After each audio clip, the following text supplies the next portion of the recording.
ஏ நர்மதா, அந்த கலிவர்த சாதாரண ஆள் இல்லடி, அவன் ஒரு ராட்சசன். அவன்கிட்ட நீ ரொம்ப ஜாக்கிரதையா இருக்கணும்டி. அம்மா, அதுக்காக பயந்துகிட்டே விட்டுற முடியுமா? அவனால உனக்கு ஏதாவது ஆயிடுமோன்னு பயமா இருக்கு நர்மதா. ஐயோ, அதெல்லாம் நான் சமாளிச்சுக்கிறேம்மா. இங்க பாரு, உன்னை அங்க தனியா அமிச்சிட்டு எனக்கு திக்கு திக்குன்னு இருக்குடி. என் மேல உனக்கு நம்பிக்கை இல்லையா?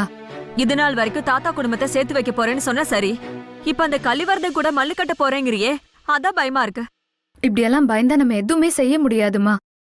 ஐயோ, உனக்கு புரியல நர்மதா. அந்த கலிவர்த ரத்த வெறி பிடிச்ச மிருகம், அதான் நான் பயப்படுறேன்.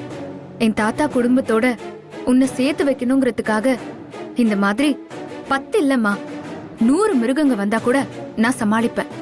நீ சாதாரணமா சொல்லிட்ட, எனக்கெல்லாம் அடி வயித்துல நெருப்பு மூட்டின மாதிரி இருக்கு. மா, இதை விட எத்தனையோ பெரிய பிரச்சனைகள்லாம் வந்தப்பவே நான் பயந்து ஓடல. இந்த ஆளெல்லாம் எனக்கு ஒண்ணுமே இல்லம்மா.